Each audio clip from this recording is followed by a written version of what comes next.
crop growing skyscrapers.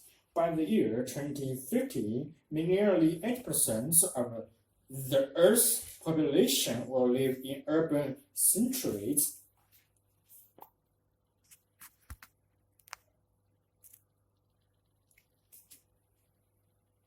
Applying the most conservative estimates to current demographic trends, the human population will increase by about 3 billion people. By then, an estimated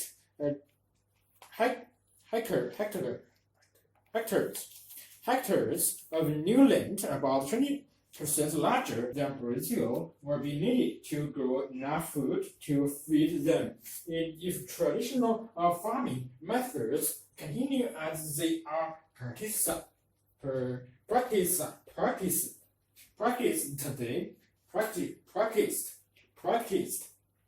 today and present throughout the world, over 8% of the land that is suitable for raising crops is in use. Historically, some 15% of that has been laid waste by poor management practices.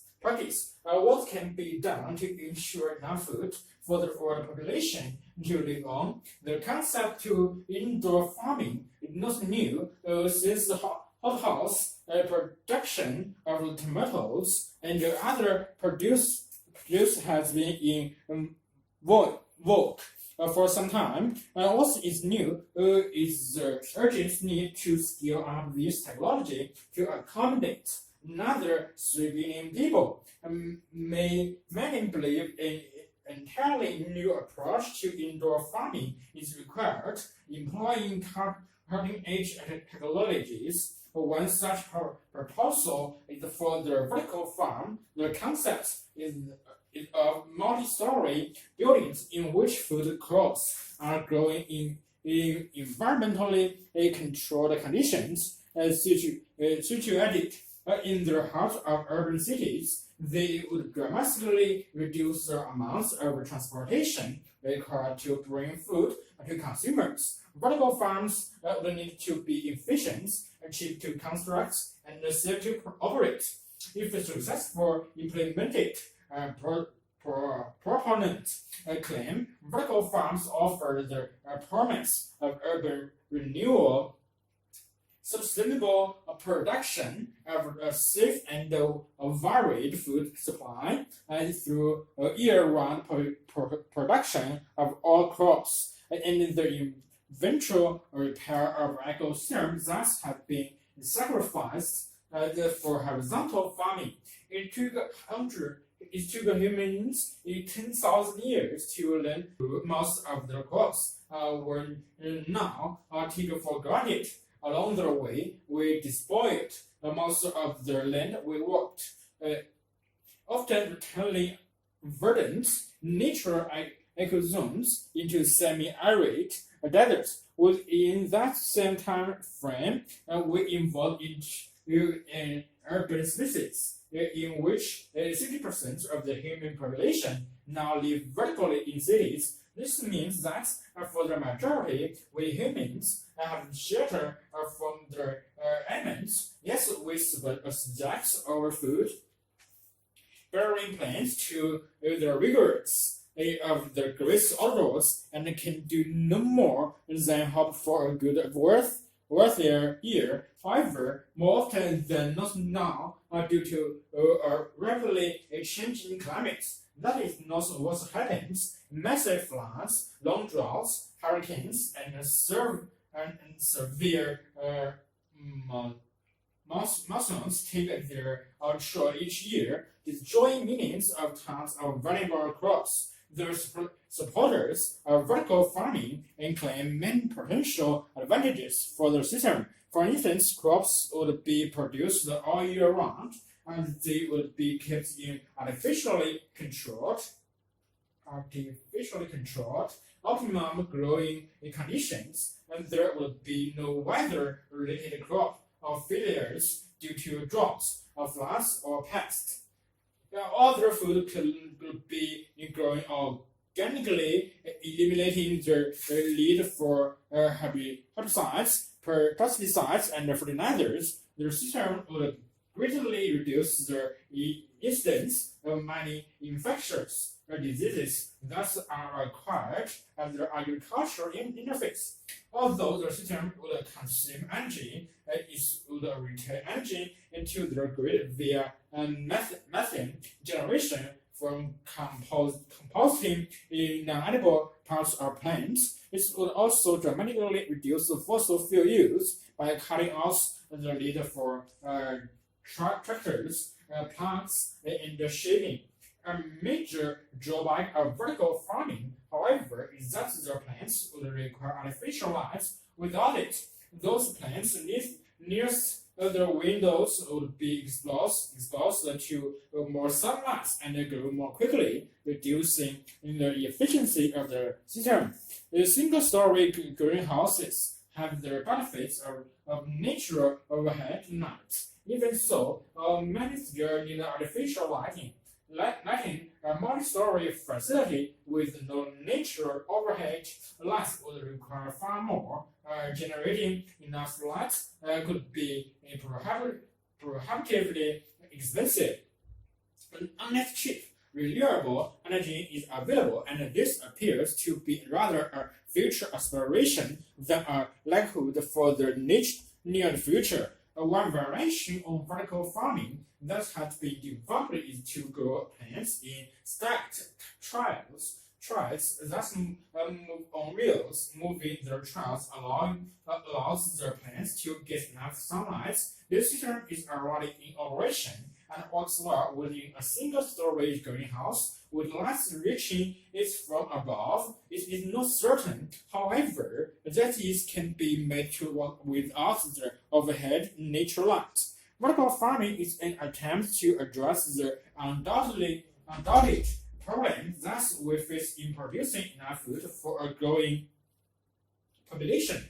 At the moment, though more needs to be done to reduce the detrimental impacts it would have on the environment, particularly as regards the use of energy, where it is possible that much of our food will be grown in skyscrapers in future. Most experts currently believe it is far more likely that we will simply use the space available on urban rooftops. A wheel in Scotland is the world's first and only rotating box lift. Opened in 2002, is a center to the ambitious £84.5 million Millennium Link projects to restore navigability across Scotland by recollecting the historic waterways of the Forth, Siding and Union canals. The major challenge of the project lay in the fact that the Forth Siding Canal is situated 35 meters below the level of the Union Canal. Historically, the two canals had been joined near the town of Falkirk by a sequence of 11 locks enclosed section of the canal in which the water level could be raised or lowered. That's stepped down across a distance of 1.5 kilometers. This had been dismantled in 1933, thereby breaking the link. When the project was launched in 1994, the British Waterways Authority were keen to create a dramatic 21st century landmark, which would not only be a fitting in commemoration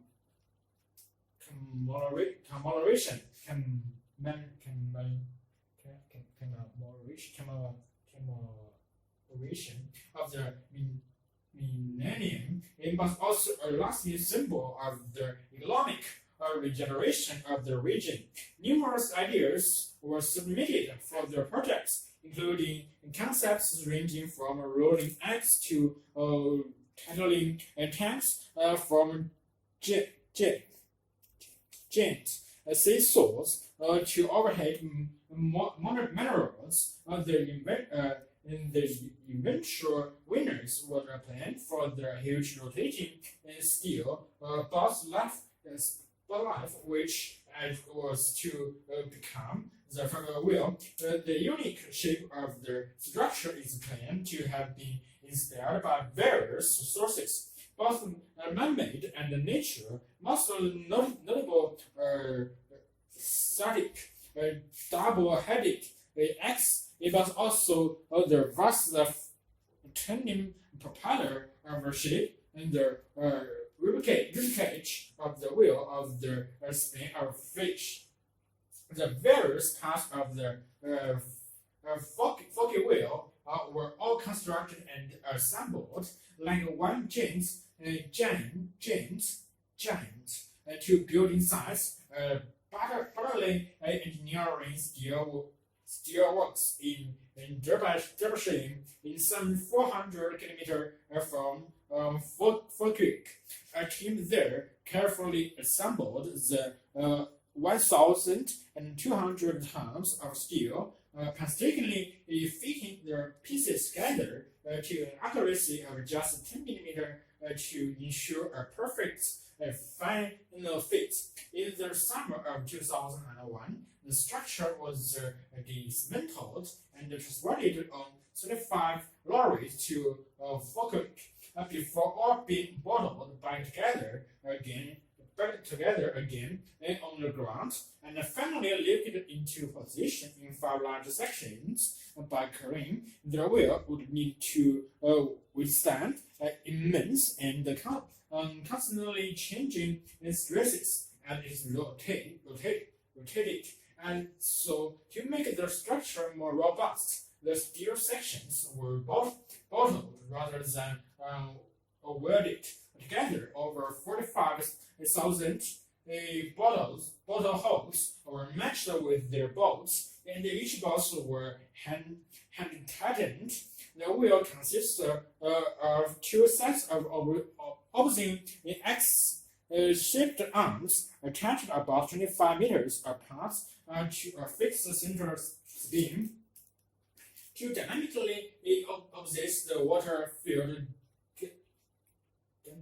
gondolas, each with a capacity of 360,000 liters, and fitted between the ends of the arms.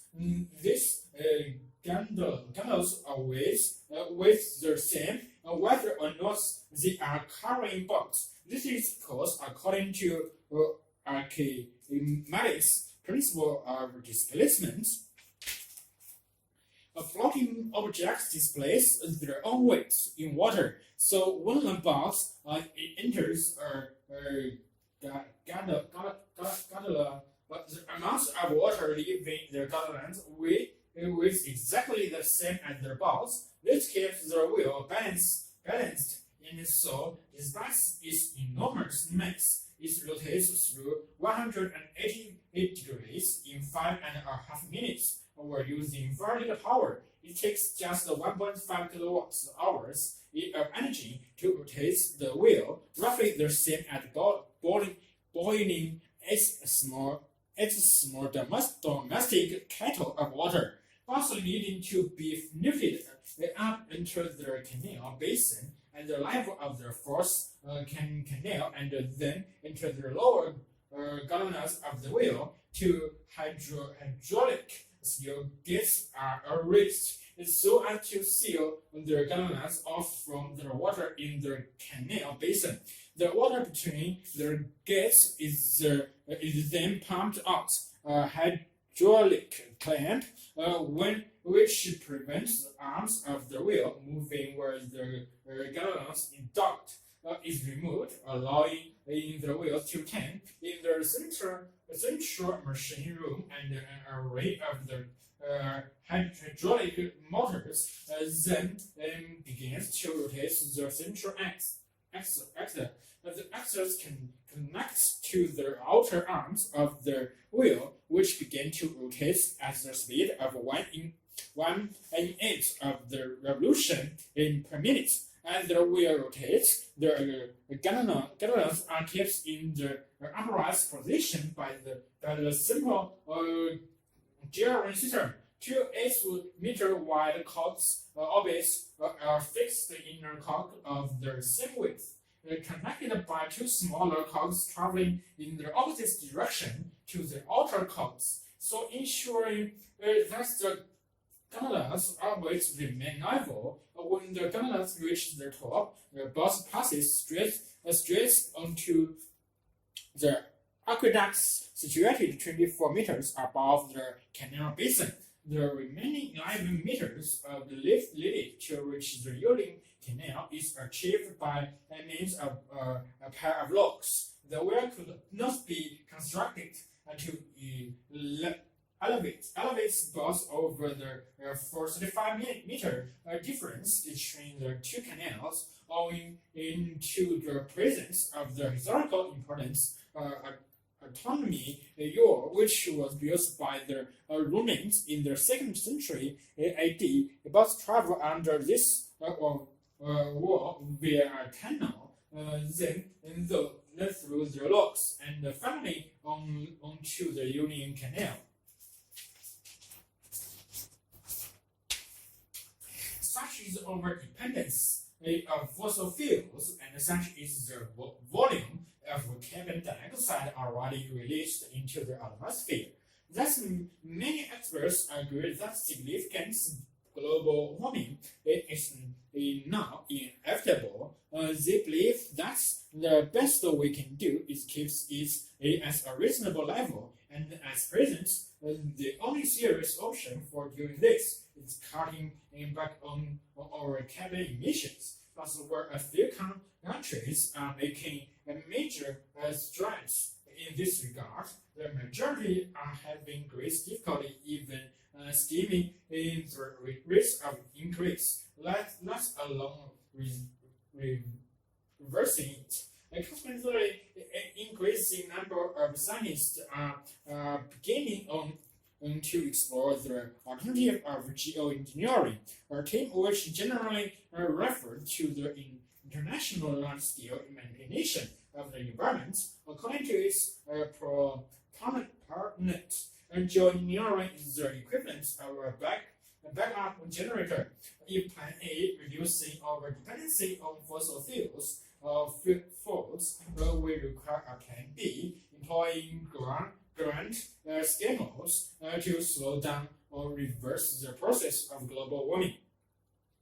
Geoengineering has been shown to work, at least on a small, localized scale, for decades. Many parades in Moscow have taken place under clear blue skies.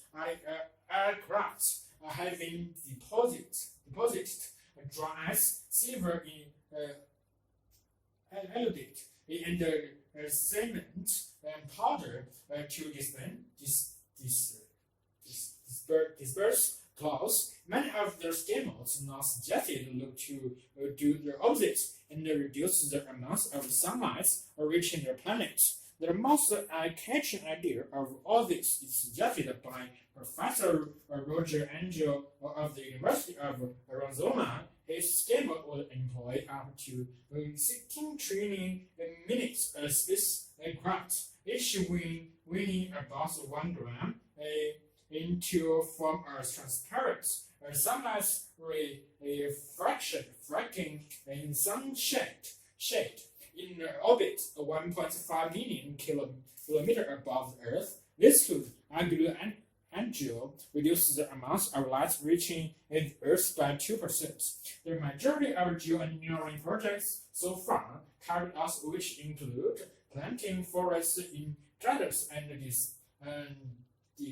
depositing iron in the ocean and to stimulate the growth of energy, have focused on achieving a general cooling of the Earth. But some look specifically at reversing in the melting at the particularly the Arctic. The reasoning is that if you replenish the ice sheets and frozen waters of the high latitudes, more light will be reflected back into space, so reducing the warming of the oceans and the atmosphere. The concept of releasing aerosol spreads into the stratosphere above the Arctic has been proposed by several scientists. This would involve using sulfur or hydrogen sulfide aerosol, so that sulfur dioxide would form clouds, which would in turn lead to a global dimming. The idea is modeled on historical volcanic explosions, such as that of Mount in the Philippines in 1991, which led to a short-term cooling of global temperatures by 0.5 degrees. Scientists have also structured whether it is possible to preserve the ice sheets of Greenland with reinforced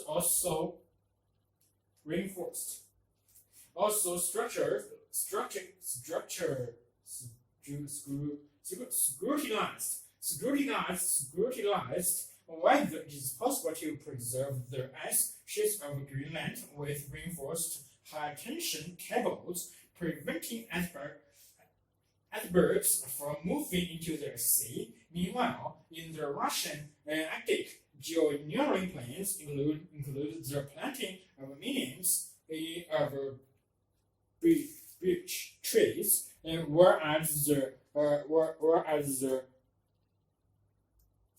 region's native evergreen pines shade the slow and absorb radiation, and beeches would shade their leaves in winter, thus enabling radiation to be reflected by the slow or routing Russian rivers to increase cold water flow to ice-forming areas could also be used to slow down warming. Since some climate scientists, but were such schemes ever be implemented?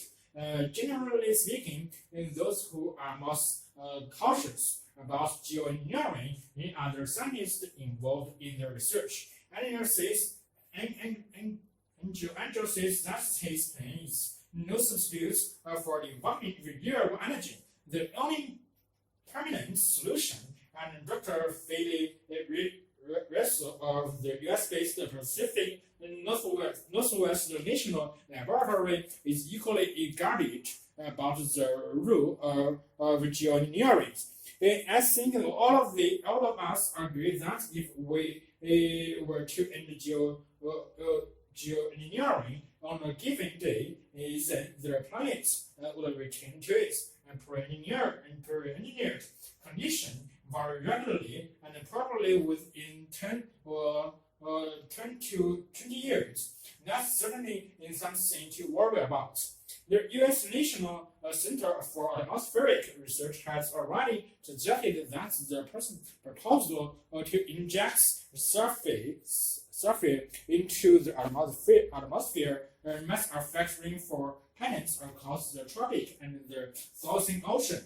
Geoengineering plans to inject stratospheric aerosol or to seed clouds would act to cool the planet and act to increase the extent of sea ice, says Russia.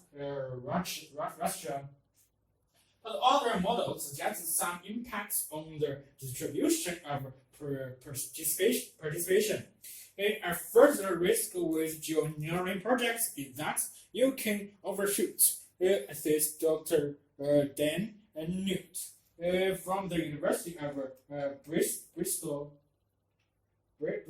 Schools of Geophysical Science, who has studied the likely impacts of the sunshade and aerosol schemes on the economics. you may bring global temperatures back to pre-industrial levels, but the risk is that the poles will still be warmer than they should be, and the tropics will be cooler than before industrialization. To avoid such a scenario, Lund said Andrews projects will have to operate at half strength, all of which reinforces his view that the best option is to avoid the need for geoengineering altogether.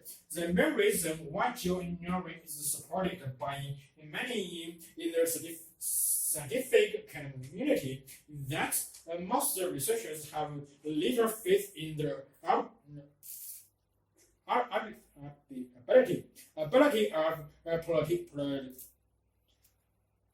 little faith in the ability of politicians to agree and then bringing in the necessary canon cards or even leading conservation organizations see the value of investigating the potential of our geoengineering. According to Dr. Martin Samgon, climate change advisor for the World Wildlife Fund's International Arctic Programme,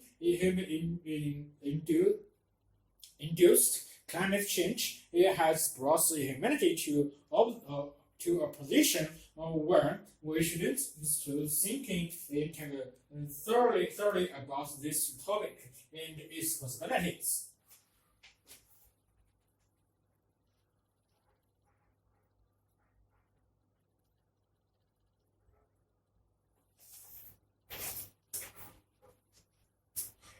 On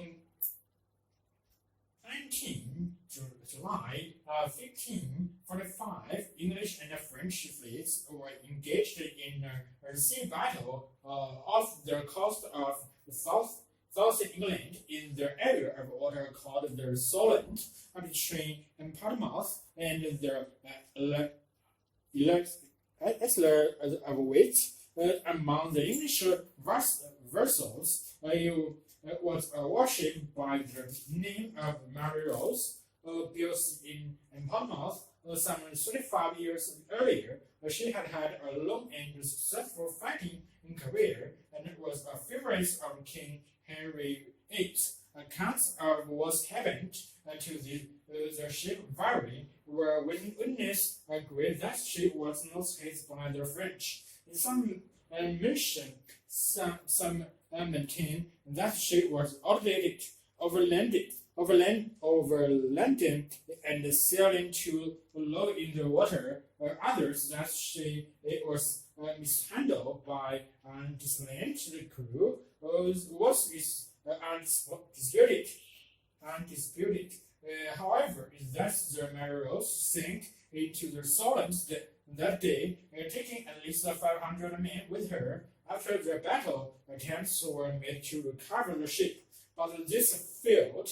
The Maros came to rest on the seabed, lying on her starboard right side, and at the angle of approximately 60 degrees, the body of the ship acted as a trap for the sand and mud carried by solid currents. As a result, the starboard side filled rapidly, leaving the exposed past left side to be eroded by marine organism and mechanical degradation. Because of the way the ship sank, nearly all of their starboard have survived intact.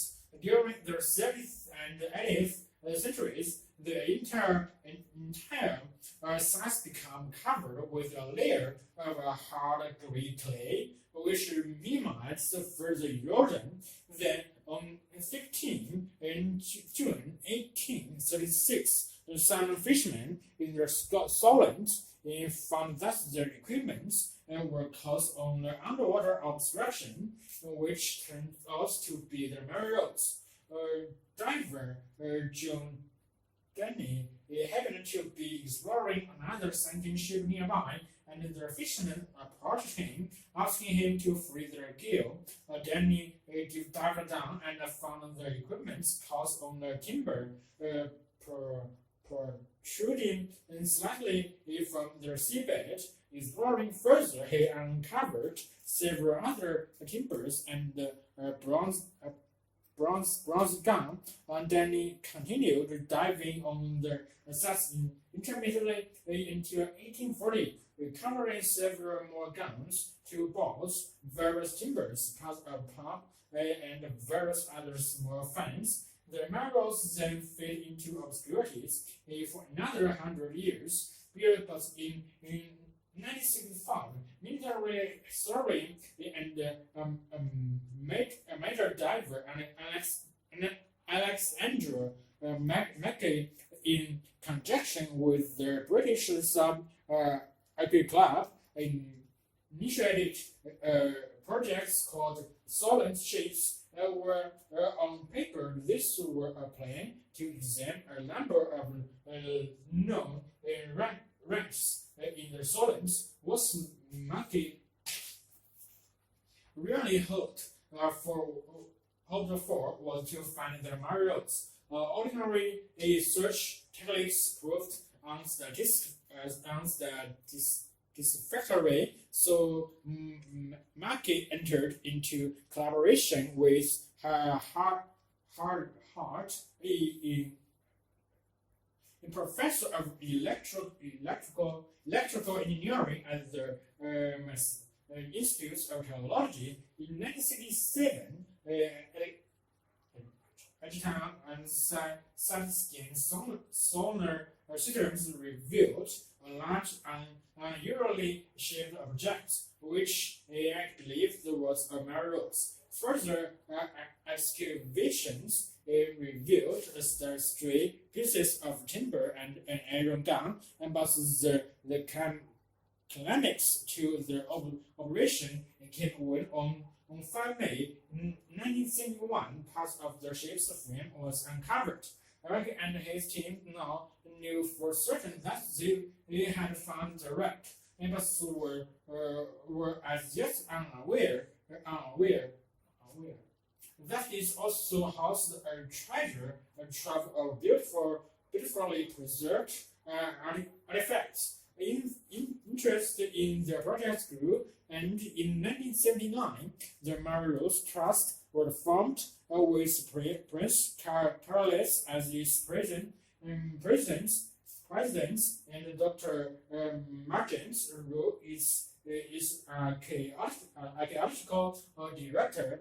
The decision whether or not to salvage the wreck was not an easy one, although an excavation in 1978 had shown that it must be possible to write the whole, where the original aim was to write the whole if as all feasible. The operation was not given the go-ahead until January 1982, when all the necessary information was available. An important factor in trying to salvage the Marios was that the remaining hull was an open shell. This led to an important decision being taken, namely to carry out the lifting operation in 3 very distinct stages.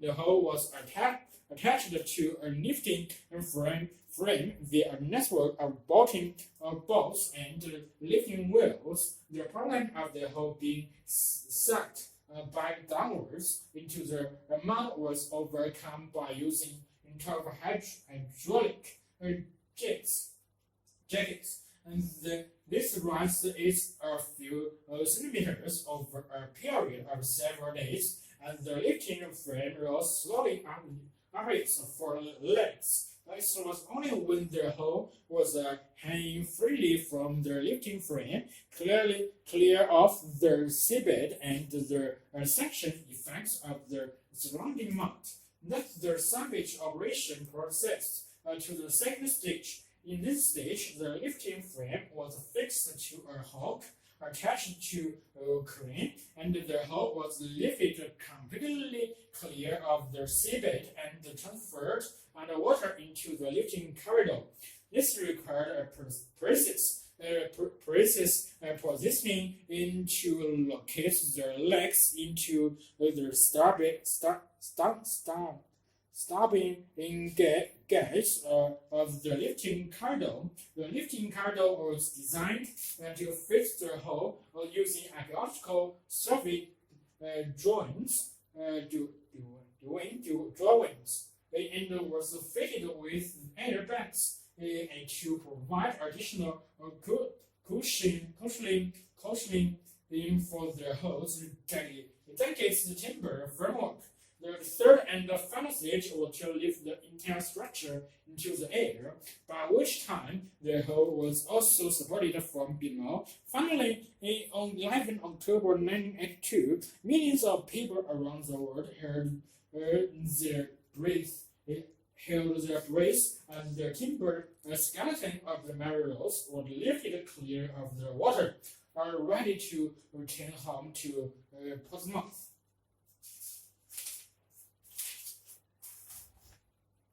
Easter Islands, or Rapoli, was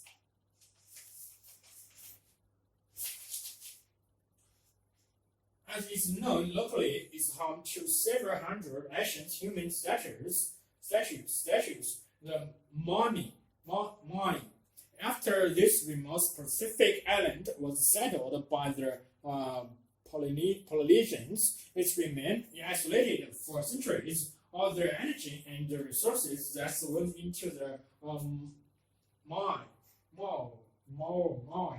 some of which are 10 meters tall and weigh over 7,000 kilos, came from the island itself. This when Dutch explorers landed in 1722, they met a Stone Age culture. The mummy was carved with stone tools, then transported for many kilometers without the use of animals or wheels. The massive stone platforms, the identity of the mummy builders were inducted into the 20th century. The logging and logographer and adventure as the thought as their statues had been created by pre-Inca peoples from Peru. Best-selling Swiss author Ielts believed that they were built by standard extraterrestrials. In modern science, linguistic, archaeological, and genetic evidence has definitely proved the mummy builders were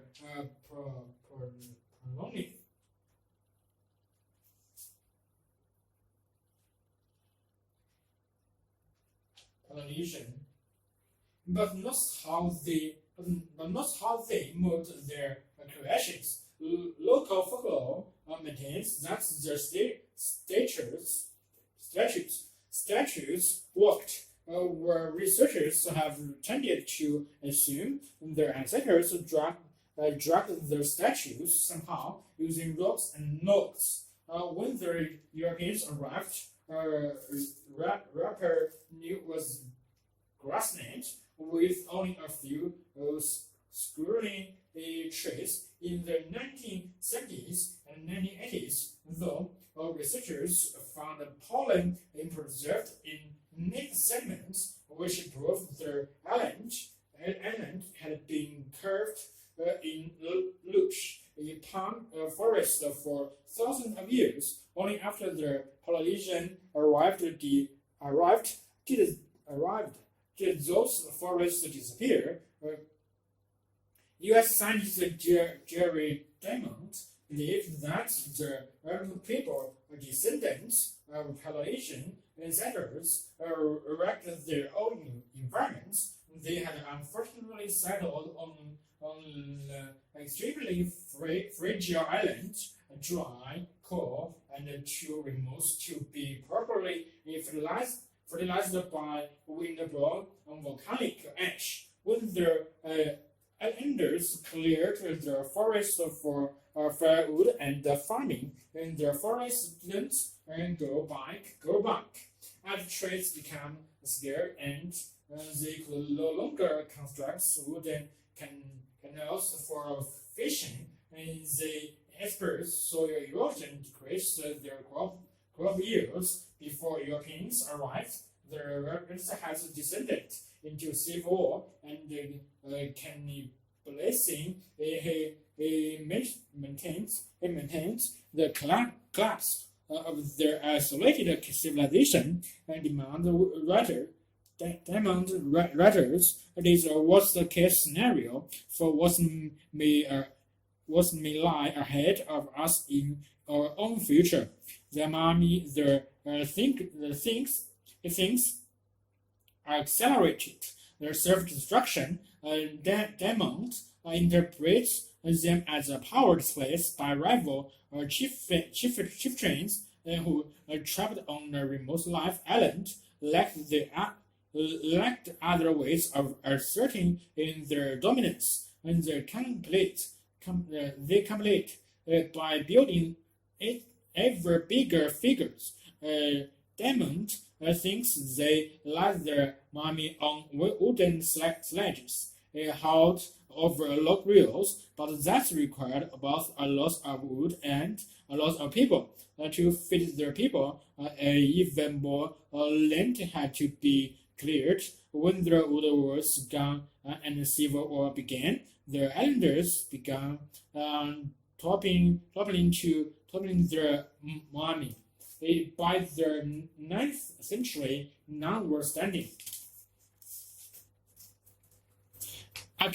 Archaeologists, the Terry Hans of the University of Hawaii and Carilipo of California State University agreed that Easter Island lost its lush forest and that it was an ecological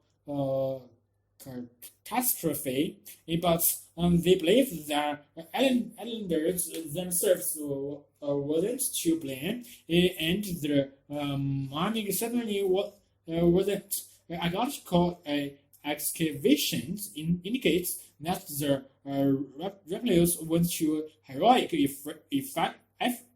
efforts to protect the resources of their wind lashed. In their fertile fields, they built thousands of cellular stone wind bricks and gardened inside them, and used the broken volcanic rocks to keep the soil moist. In short, Hans and Lipo argue the prehistorical rebels were pioneers of sustainable farming. Hans and Lipo contend that mommy building was an activity that helped keep the peace between islanders. They also believe that moving the mommy required a few people and nude. Because they were all upright on that issue, Hans and Lipo say archaeological evidence backs up regular folklore. Recent experiments indicates that as few as 18 people could, with 3 strong ropes and a bit of practice, easily maneuver a 1,000-kilogram mommy replica a few hundred meters. And the figure fast beliefs tilted them forward, and a D-shaped base allowed the handles to roll and rock them side to side. Moreover, Hans and Lipo are convinced that the settlers were not wholly responsible for the loss of the island's trees. Archaeological finds are nuts from the extinct Easter Island palm show tally groves. made by the taste of politician rats. The rats arrived along with settlers, and in just a few years, Hans and Lippo calculate they would have overrun the island. They would have prevented the resettling of the slow-growing palm trees and thereby dominate rebel in the forest, even without the settlers' campaign of deforestation. No doubt that rats are experts too. Hunt and Lippo also see the evidence that rebels civilizations collapsed when the palm forest did. They think its population grew rapidly and then remained more or less stable until the arrival of the Europeans, who introduced the deadly disease to which islanders had no immunity. Then, in the 19th century, slave traders disseminated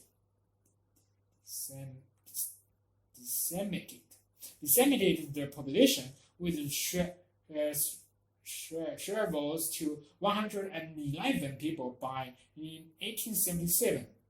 Hunt and Lippo's vision, therefore, is one of an island populated by peaceful and ingenious mind builders and careful stewards of the land, rather than by reckless destroyers running their own environment and society, rather than a case of abject failure. News is an unlikely story of success, they claim. And whether it's their case, there are surely some valuable lessons which the world at large can learn from the story of rebel news. An emerging discipline called neuroaesthetics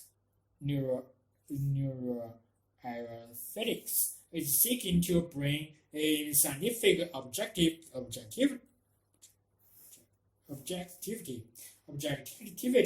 to the study of arts, and has already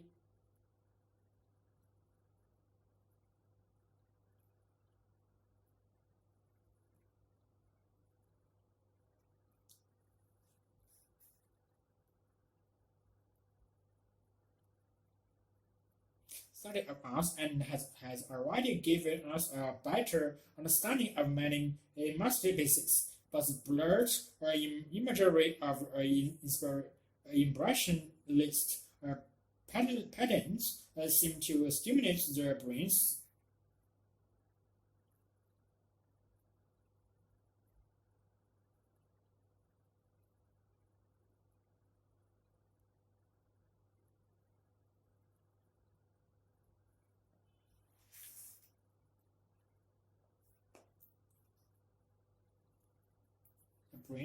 Amygdala. For instance, since the amygdala plays a crucial role in our feelings, that finding must explain why many people find these pieces so moving. Could the same approach also shed light on abstract 20th century pieces? For modern geometrical blocks of color to Pollock's seemingly hand-out arrangements of splashed paints on canvas. Skeptics believe that people claim to like such works simply because they are famous. We certainly do have an inclination and to follow the crowd. One asked to make simple perpetual decisions such as matching a shape to its rotated image. For example, people often choose a particularly wrong answer if they see other during the scene. It is easy to imagine that this mentally would have even more impacts on the fuzzy concepts like differentiation, and where there is no right or wrong answer. Angela Holly Downey of Boston College in Massachusetts responded to this debate by asking volunteers to view pairs of paintings, either their creations are famous abstract artists or their doodles of infants, chips, and elephants. They then had to judge which they preferred. A third of their paintings were given no captions, while many were labeled incorrectly. Volunteers might think they were viewing a chance method strokes when they were actually seeing a acclaimed masterpiece. In each set of trials, volunteers generally preferred the work of renowned artists, even when they believed this was by an animal or a child. It seems that the viewers can sense the artist's vision in patterns, even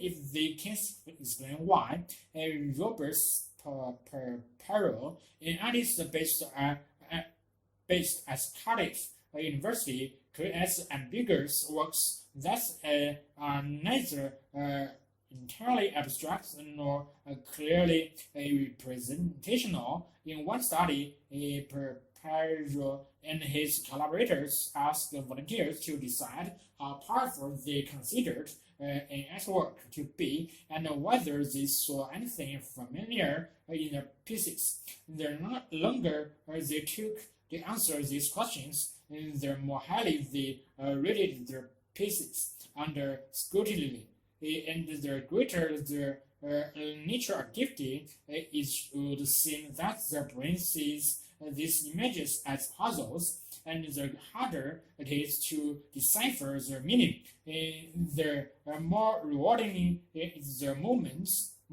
of recognition. And what about artists such as Mandarin, whose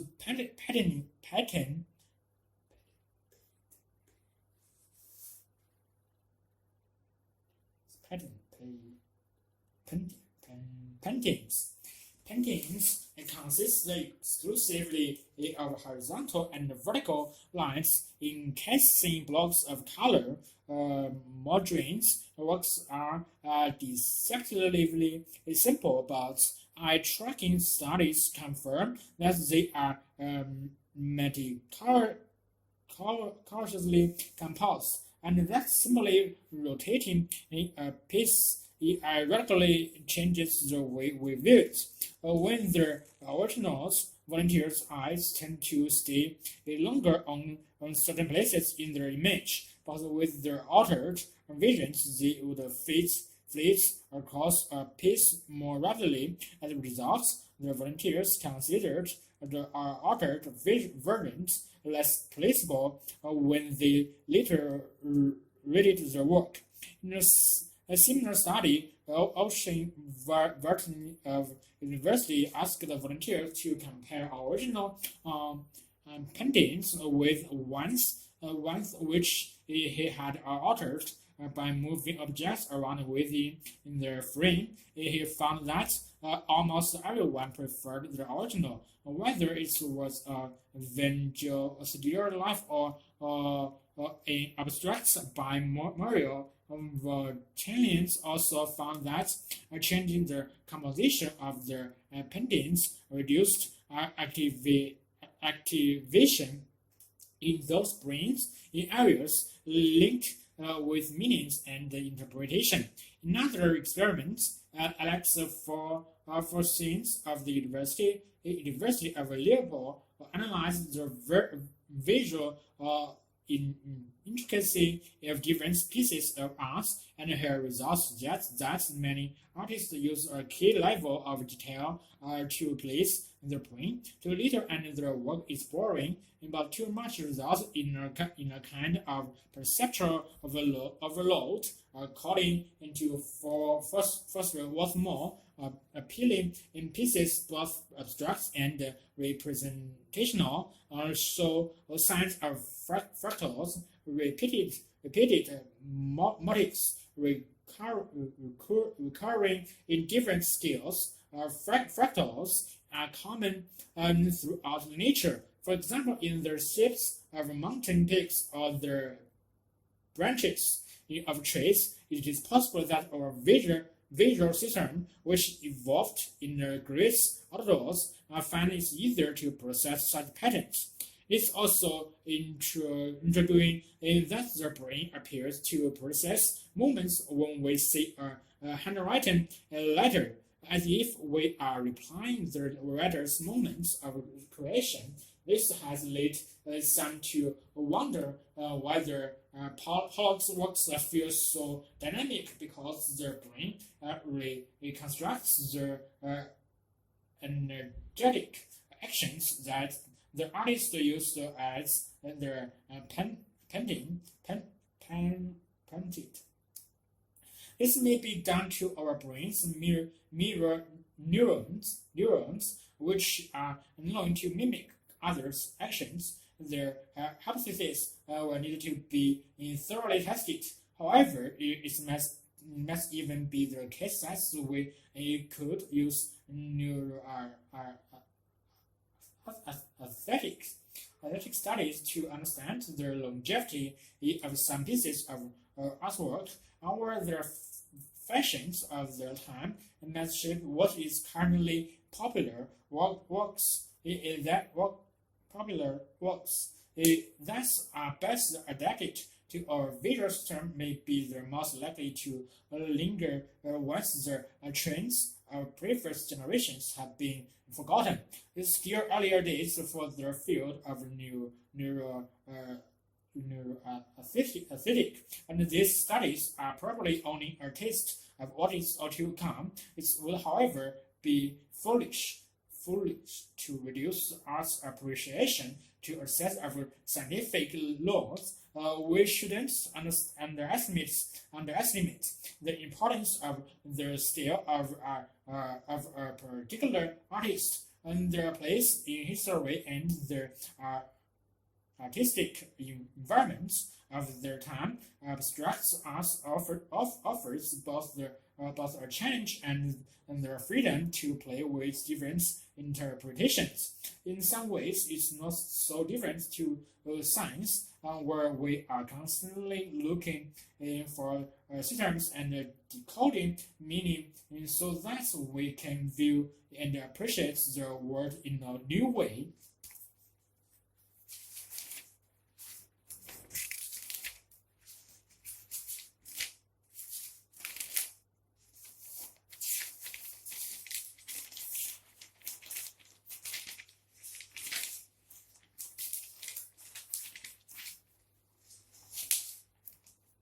Silk is a fine, smooth material produced from the coconuts, soft protective shells that are made by mulberry silkworms. In such larvae, legend has its was Litanzu, wife of the Yellow Empire, ruler of China in about 3000 BC, who discovered silkworms. One account of the story goes thus: as she was talking or taking a walk in her husband's gardens, she discovered that silkworms were responsible for the destruction of several mulberry trees. She collected a number of coconuts and sit down to have a rest. It just so happened that where she was sipping some tea, one of the coconuts, cocoons that she had collected collected, landed in their hot tea, and started to unravel into a fine thread. Kenzu found that she could win this thread around her fingers. Subsequently, she persuaded her husband to allow her to rear silkworms on a grove of mulberry trees. She also devised a special reel to draw the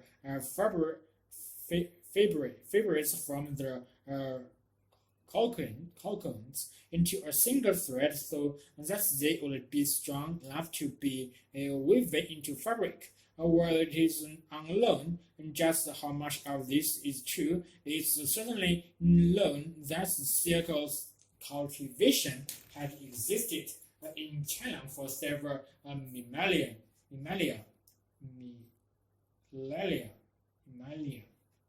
Originally, silkworm farming was solely restricted to women, and it was they who were responsible for the growing, harvesting, and weaving. Silk quickly grew into a symbol of status, and originally only royalty were entitled to have clothes made of silk. The rules were gradually relaxed over the years until finally during the Qing Dynasty in 1644 to 911 AD, even peasants.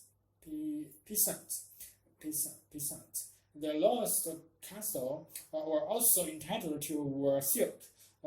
Sometime during the Han Dynasty 260 BC to 220 AD, silk was so prized that it was also used as a unit of currency. Government officials were paid their salary in silk, and farmers paid their taxes in grain and silk. Silk was also used as diplomatic gifts by the emperor. Fishing lines in bowstrings, musical instruments,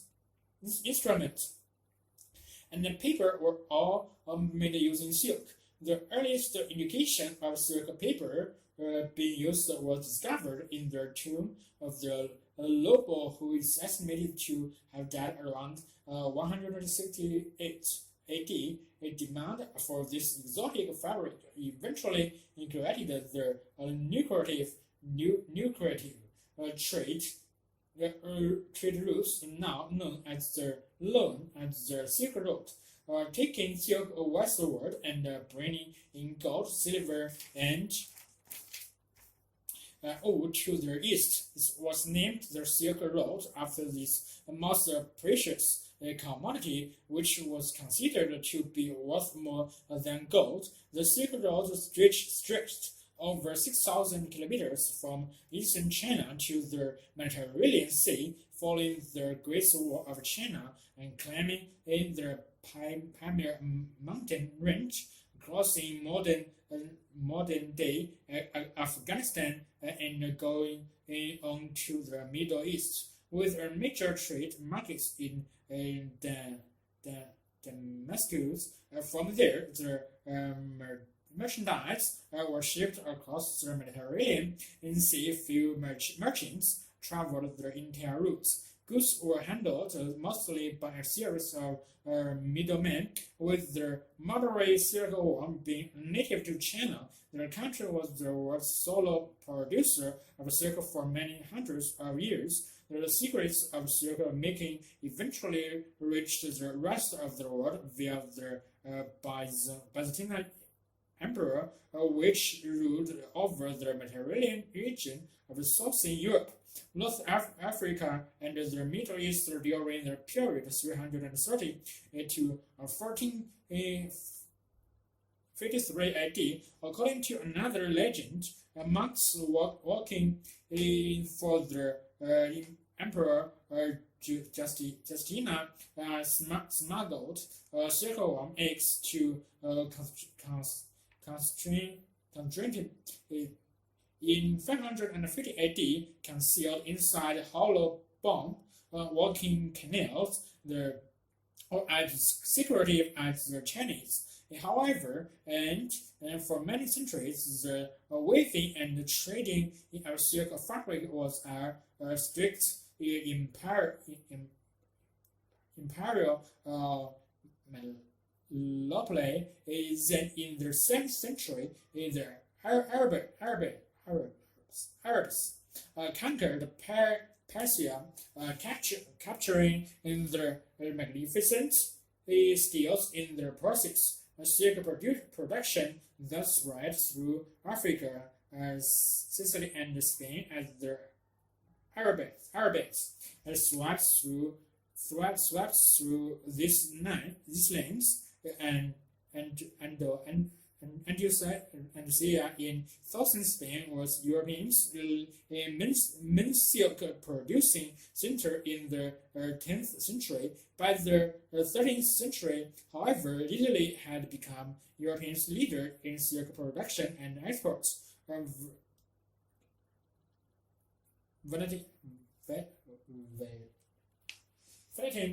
Merchants traded extensively in silk and encouraged silk growers to settle in Italy. Even now, silk produced in the private province of Canton in northern Italy enjoys an estimated reputation.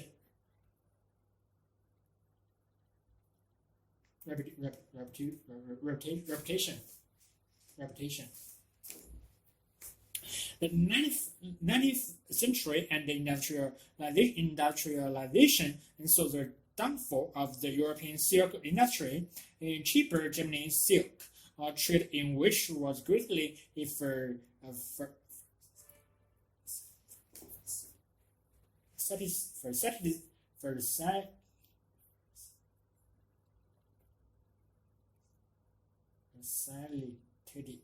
But the opening of the Suez Canal was one of the main factors driving the trend. Then in the 20th century, new man-made fabrics such as nylon started to be used in what had traditionally been silk products, such as stockings and parachuters.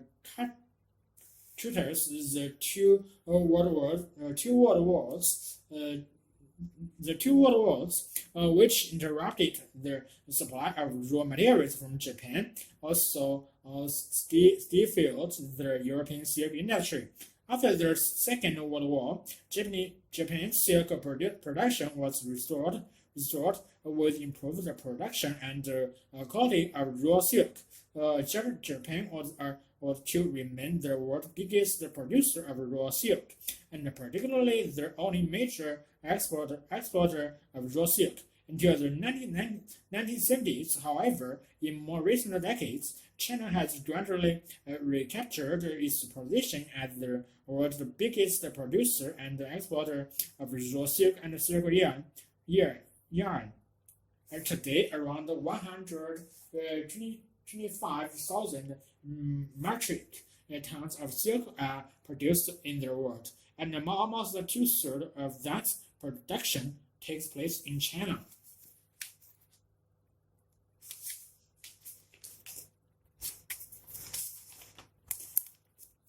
Annual migration, however, it is defined as far more than just the movements of animals. It can loosely be described as travel that takes place at regular intervals, often in an annual cycle that may involve many members of a species, and is rewarded only after a long journey. It's just inherited instinct. The biologist Han Danley has identified 5 characteristics that apply in varying degrees and combinations to all migrations. They are prolonged movements that carry animals outside familiar habitats. They tend to be linear, not zigzagging. They involve the special behaviors considering imperation, such as overfeeding and arrival, they demand special allocations of energies, and one more migrating animals maintain an intensive alternativeness to their greater mission, which keeps them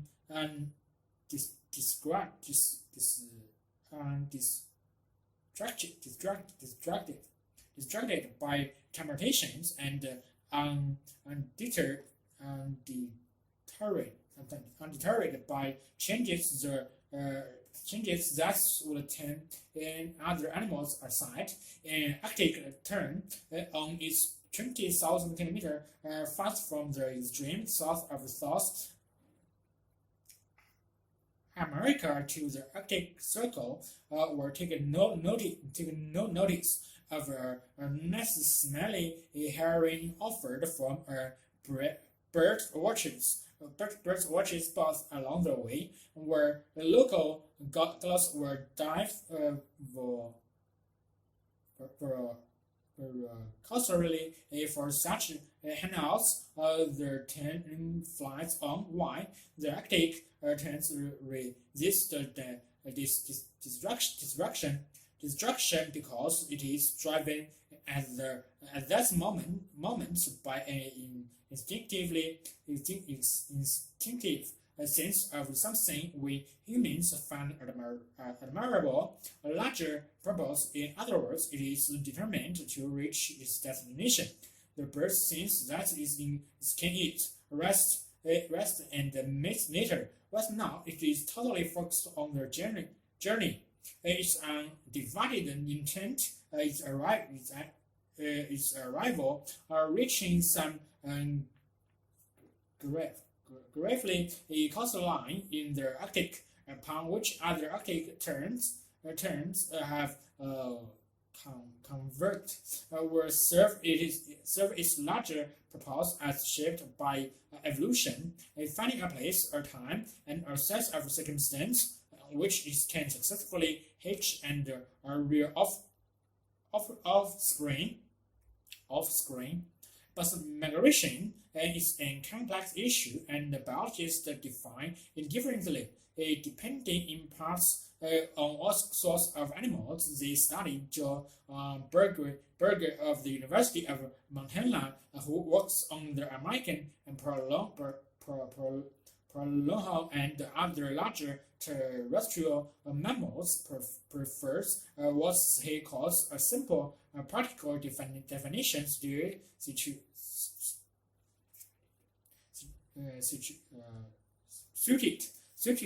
to his beast.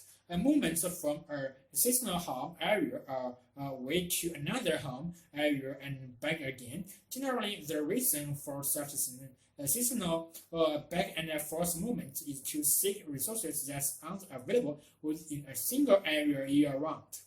But daily vertical movements by zooplankton in the ocean, upward by night to seafood, downward by day to escape predators, can also be considered migration. So can the movements of appetites when having depleted their young mammals on 1 foot plates, and their offspring when fly onward to a different host plant with no one appetite ever returning to what it started. Daniel is an evolutionary biologist who studies insects. His definition is more intricate than Berger's, setting in those 5 features that distinguish migration from other forms of movement. They allow for their fact that, for example, appetites will become sensitive to blue lights from the sky when it's time for takeoff on their big journey, and sensitive to yellow lines are reflected from tender young leaves. When it's appropriate, he named birds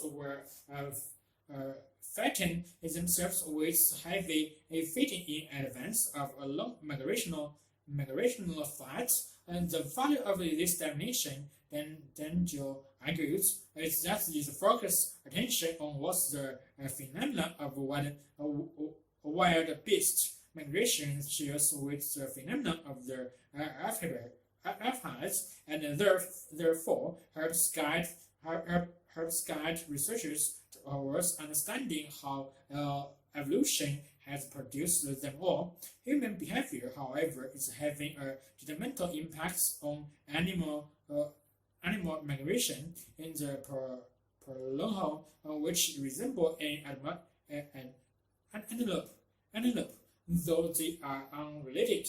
It is the farthest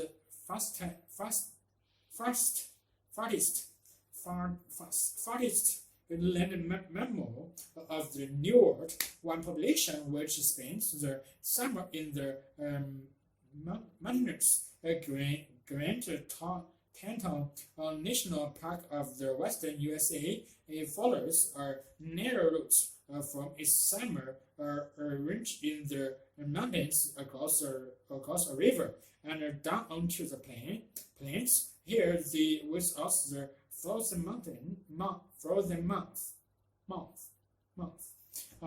feeding mainly on branch below a clear of snow. This prolonged notable for the invariance of their migration routes and the severity of its construction as three bottlenecks. If they can't pass through each of the three during their spring migration, they can't reach the boundary of summer grazing. If they can't pass through again, it's in autumn, escaping south onto those wind-blown plains, they are likely to die trying over winter in the deep snow, prolonged dependence on distance vision and the speed to keep safe from predators. Traverse high, open shoulder land where they can see and run as one of the bottlenecks. Fostered hills rise from a V, leaving a corridor of open ground only about 150 meters wide, filled with private homes. Increasing development is leading toward a crisis for the prolonged home threatening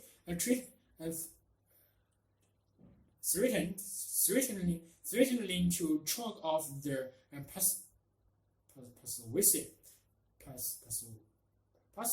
passageway.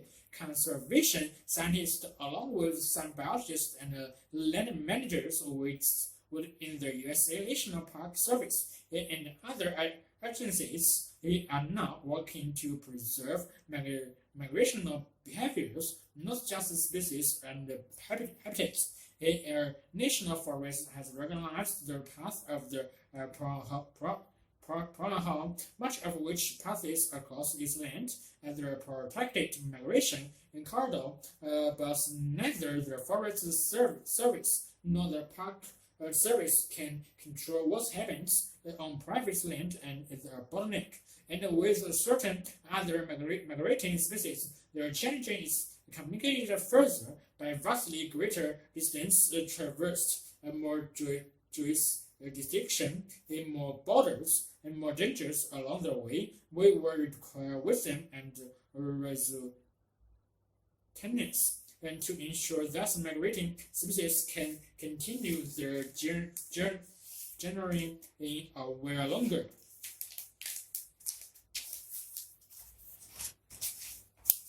Occasionally, in some difficult music compositions, there are beautiful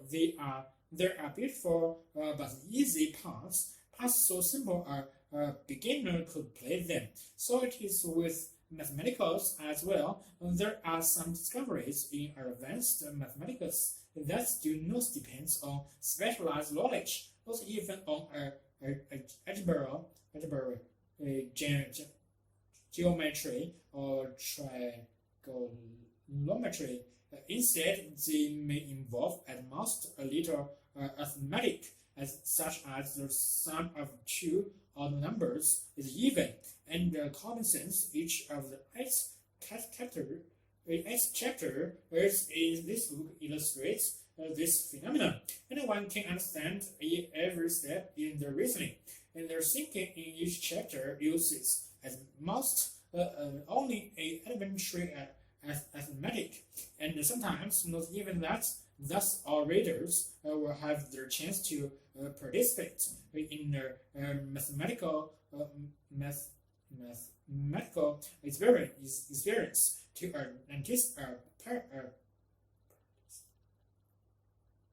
to appreciate the beauty of mathematics and to become familiar with its logic, its intuitive style of thinking.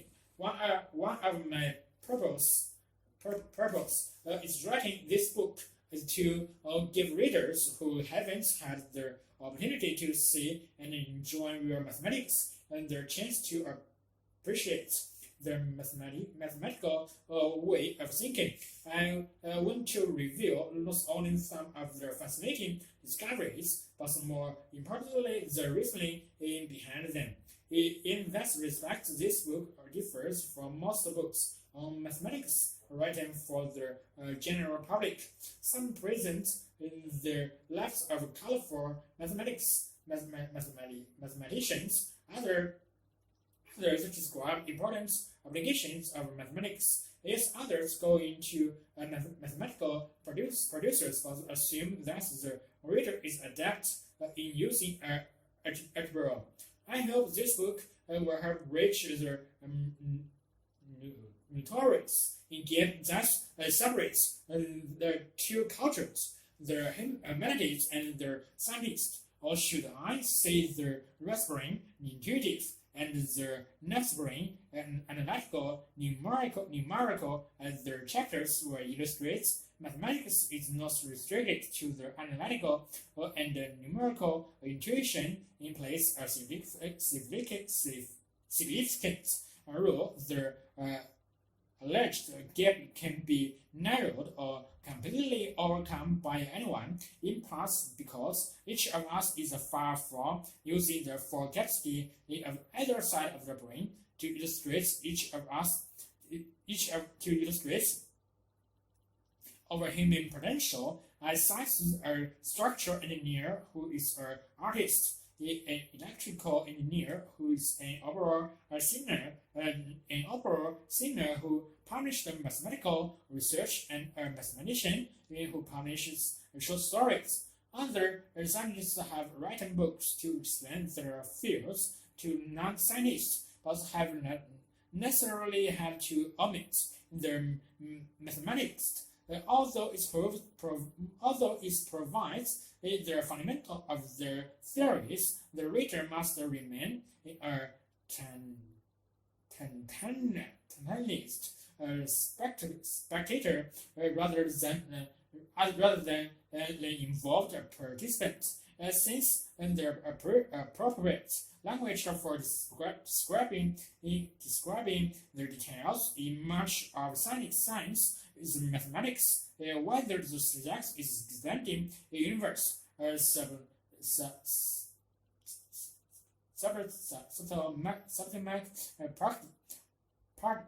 particles, or chromosomes.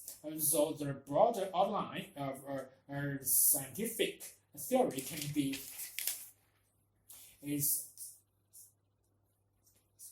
sketched intuitively when a part of the physical universe is finally understood. Its description often looks like a page in a mathematics text. Still, the non-mathematical reader can go far in understanding mathematical reasoning. This book presents the details that illustrates the mathematical scales of thinking, which involves sustained step-by-step analysis, experiments, and insights. You will turn these pages much more slowly than when reading a novel or a newspaper. It may help to have a pencil and paper ready to check claims and carry out experiments. As a result, I kept in mind two types of readers: those who enjoyed mathematics until they were turned off by an unpleasant episode, usually around fifth grade, and mathematics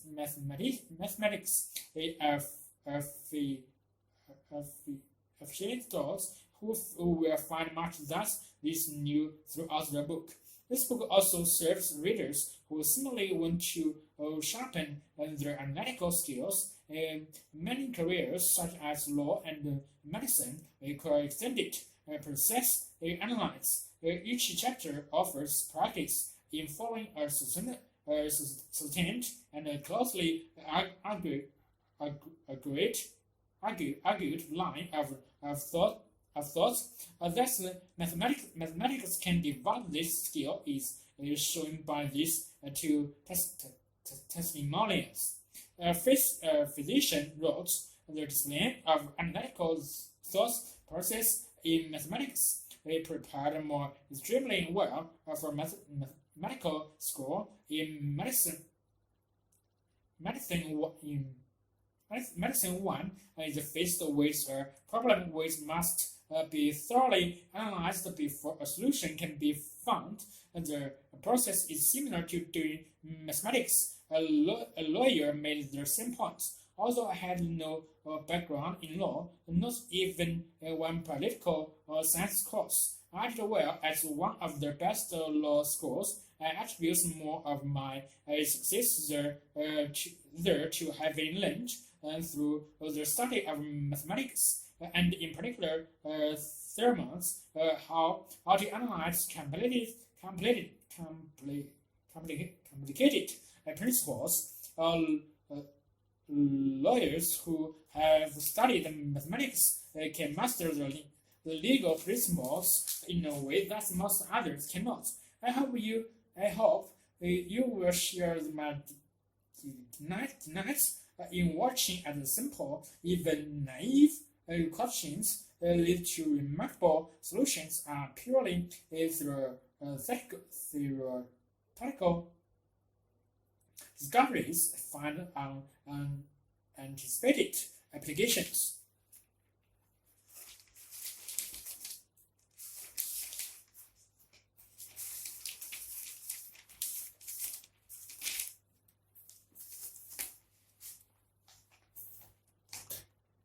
To biomedical researchers all over the world, trains offer a precious opportunity to untangle the influence of our genes and the environment, our nature and natural, because identical trains came from a single fertilized egg that splits into two. They share virtually the same genetic code. Any difference between them, one twin having younger looking skin, and for example, must be due to environmental factors such as less time spent in the sun. Alternatively, by comparing their experience of identical twins with those of fertile twins who came from separate eggs and share on average have their DNA, researchers can quantify the extent to which our genes affect our lives. If identical twins are more similar to each other with respect to an alignment than fraternal twins are, their vulnerability to their disease must be rooted, at least in parts in heredity. These two lines of research studying in the differences between identical twins to pinpoint the influence of environment, and compare identical twins with the fraternal ones to measure the role of inheritance, have been crucial to understanding the interplay of nature and nurture in determine our personalities, behavior, and vulnerability to disease. And the idea of using twins to measure the influence of heredity it dates back to 1875, when the English scientist Francis Galton first suggested their approach and coined the phrase nature and nurture. But twins study took a surprising twist in the 1980s with the arrival of studies into identical twins who had been separated at birth and reunited as adults. Over 2 decades, 177 sets of twins eventually visited Thomas Burchard's lab in what's become known as the Manistol study of twins read apart. Numerous tests were carried out on the twins, and they were each asked more than 50,000 questions. Burchard and his colleagues used this mountain of data to identify how far twins were affected by their genetic makeup. The key to their approach were statistical concepts called heritability. In broad terms, the heritability of trace measures the extent to which difference among members of a population can be explained by differences in their genetics. And whatever Burchard and other scientists looked, it seemed they found the invisible hand of genetic influence helping to shape our lives. Lately, however, twin studies have helped lead scientists to a radical new conclusion that nature and nurture are not the only elemental focus at work. According to a recent field called epigenetics, there is a third factor also in play, one that in some cases serves as a bridge between the environment and our genes, and in others operates on its own to shape who we are. Epigenetic processes are chemical reactions try to neither nature or nurture but representing what researchers have called a third component. And these reactions influence how our genetic code is experienced, how each gene is strengthened or weakened, even turned on or off to build our bones, brains, and other parts of our bodies. If you think of our DNA as an immense piano keyboard and our genes as a key, each key symbolizing a segment of DNA responsible for a particular note or trait, and the other keys combining to make us who we are. Then a genetic process determine when and how each key can be struck, changing their tune and being played. One way the study of epigenetics is revolutionizing our understanding of biology is by revealing a mechanism by which the environment directly impacts on genes. Studies of animals, for example, have shown that when the rats experience stress during pregnancy, it can cause epigenetic changes in their features that lead to behavioral problems as the rodent grows up. Other epigenetic processes appear to occur randomly, where others are normal, such as those that get brain look cells as they become heart, brain, or liver cells. For example, genetic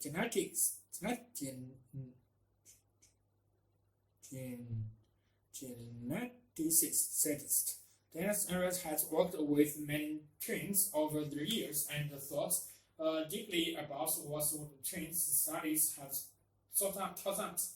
It's very clear when you look at trains that much of what they share is hardwired. This is many things about them are absolutely the same and alterable. But it's also clear when you get to know them that other things about them are different.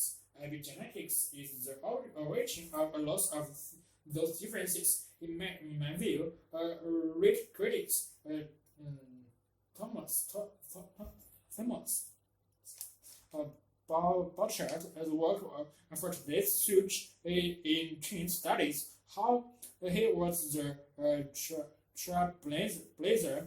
He says, we forget that 50 years ago things like heart disease were thought to be caused entirely by lifestyle. Spiritually was thought to be due to poor mothering. And train studies have allowed us to be more reflective about what people are actually born with and what's caused by experience. Having said that, Read as is the latest work in epigenetics promises to take our understanding even further. What I like to say is that nature writes something in pencil and something that's in pen. It says, things written in pen you can't change. That's DNA, but things written in pencil you can. That's epigenetics. Now that we're actually able to look at the DNA and see where the pencil writings are is source of a whole new world. Though we must think of films as an essentially visual experience, we really cannot afford to underestimate the importance of film sound. A meaningful soundtrack is often as complicated as the image on the screen, and it is ultimately just as much the responsibility of the director. The entire soundtrack consists of three essential ingredients: the human voice, sound effects, and the music. These three tracks must be mixed and balanced so as to produce the necessary emphasis, which in turn creates desired effects. Topics which essentially refer to the three previously mentioned tracks are discussed below. They include a dialogue, synchronous, and asynchronous. Sound effects and music. Let us start with dialogue. As is the case with stage drama, dialogue serves to tell the story and experiences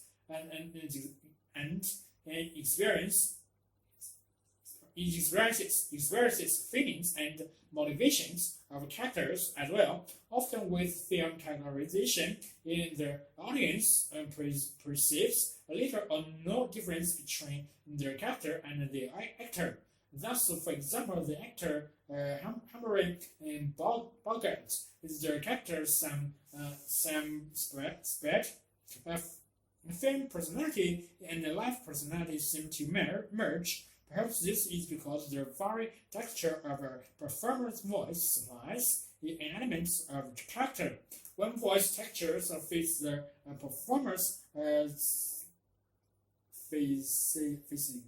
physiognomy and gestures are whole and very realistic and personal emerges. And the viewer sees not an actor working at his craft, but another human being is struggling with life. It's interesting to note that's how dialogue is used, and the very amounts of dialogue used varies widely among films. For example, in the highly successful science fiction film 2001, little dialogue was evident, and most of it was banal and of little intrinsic interest. In its way, the filmmaker were able to portray what Thomas subject and Vivian in subject call in an introduction to film the inadequacy of human responses when compared with the magnificent technology created by men and the visual beauties of the universe. The comedy Bring Up Baby, on the other hand, presents particularly non-stop dialogue delivered at breakneck speed. This use of dialogue underscores not only the dizzy quality of the character played by Catherine in Hamburg, but also the absurdity of the film itself. And thus its humor, the audience is balanced from gig to gig and convention and to convention. There is no time for audience reflection. The audience is caught up in the whirlwind of activity in simple and managing and to follow their plots. This film presents pure escapism, largely due to its frenetic dialogue. Synchronous.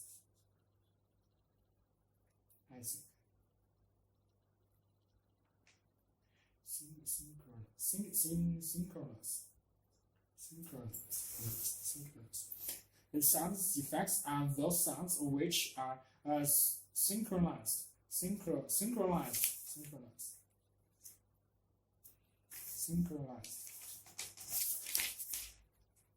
Matched with what is viewed. For example, if the film portrays a character playing the piano, the sounds of the piano are projected.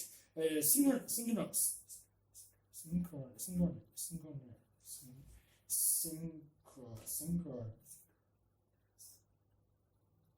The sounds contribute to the realism of film and also help to create a particular atmosphere. For example, the click of the door being opened, it may simply serve to convince the audience that the image portrayed is real, and the audience may only subconsciously note the expected sounds. However, if the click of the opening door is part of the ominous action, such as burglary, the sound mixer may call attention to the click with an increase in volume. This helps to engage the audience in moments of suspense. Asynchronous. Sound effects. Asynchronous. Sound effects, on the other hand, are not matched with the visible source of the sound on screen. Such sounds are included so as to provide an appropriate emotional newness, and they may also add to the realism of the film. For example, a filmmaker must opt to include the background sound of an ambulance siren while the foreground sound and image portrait are arguable. The asynchronous ambulance siren underscores the physical injury incurred in the arguments. At the same time, the noise of the siren adds to the realism of the film by acknowledging in the film's city setting. We are probably all familiar with background music in films, which has become by videos so to the noticeable in this absence. We are aware that it is used to add emotion and rhythm. Irony not meant to be noticeable. It often provides a tone or an emotional attitude towards the story and or the characters depicted. In addition, background music often foreshadows change in mood. For example, dissonant music, it may be used in films to indicate an approaching but not yet visible menace or disaster.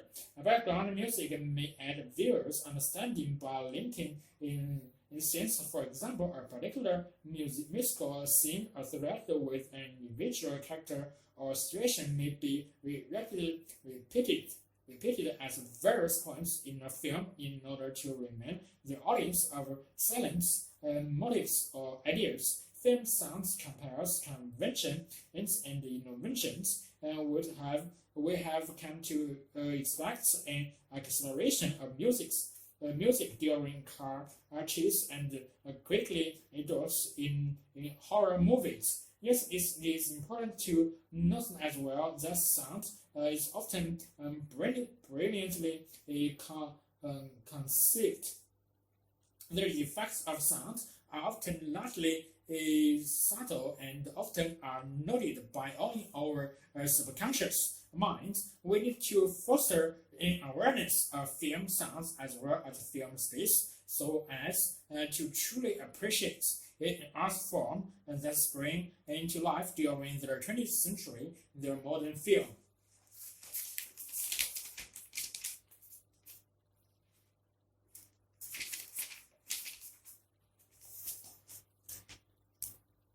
Of all mankind's manifold creations, language must take a pride of place. Other inventions, the wheel, agriculture, science, bread,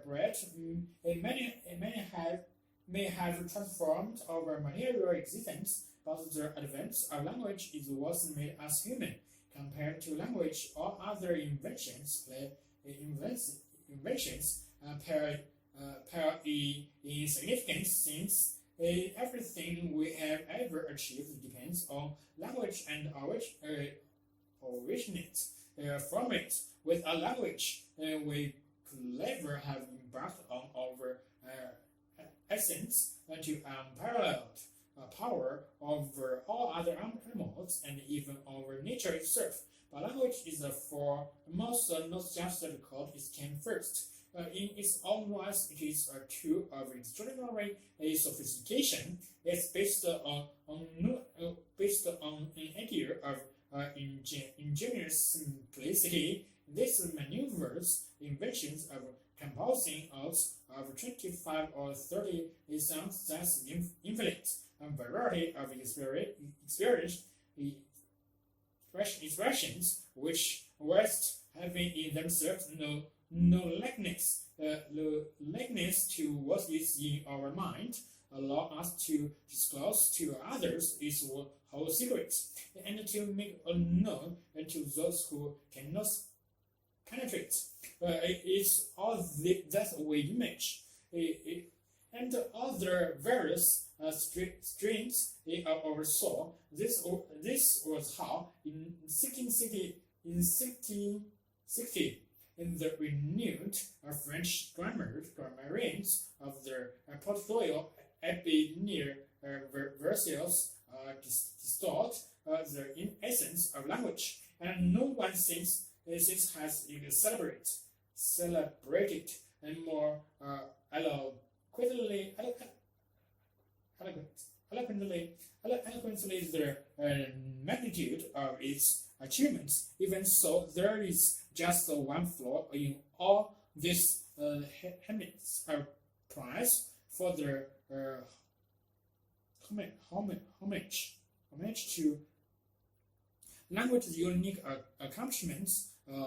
Conceals are simple yet critical in congruity. Language is mankind's greatest invention, except, of course, that it was never invented. This apparent paradox is at the core of our fascination with language, and it holds many of its secrets. Language often seems so skillfully drafted that one can hardly imagine it as anything other than the perfected handwork of a master craftsman. How else could these instruments make so much out of barely three dozen measly molecules of sound? In themselves, these configurations of mouth, P, F, B, V, T, D, K, G, H, A, E, and so on, amount to nothing more than a few haphazard speech and letters, random noises with no meaning, no ability to express, no power to explain, but run them through the cogs and the wheels of the language machine. Let it arrange them in some very special orders, and there is nothing that these meaningless streams of air cannot do from science that's interminable bottom of existence to revealing in the fundamental order of the universe. The most extraordinary thing about language, however, is that one doesn't have to be a genius to set its wheels in motion. The language machine allows just about every day, from pre-modern foragers in the subtropical Savonia, the post-modern philosophers in their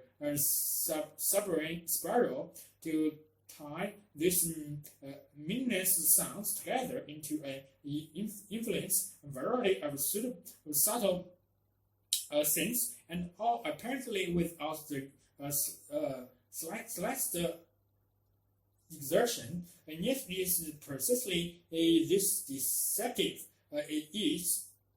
which makes language a victim of its own success. Since in everyday life its triumphs are usually taken for granted, the wheels of language run so smoothly that one really bothers to stop and think about all the resourcefulness and expertise that must have gone into making it tick. Language conceals art. Often it is only the estrangement of foreign tongues with their many exotic and outlandish features that brings home the wonder of language design. One of the surest stunts that some languages can pull off is an ability to build up words of breaking length and thus express in one word. Thus, English takes a whole sentence to say. The Turkish word, to take one example, means nothing less than you are one of those whom we can turn into a town dweller. As in case you were wondering, this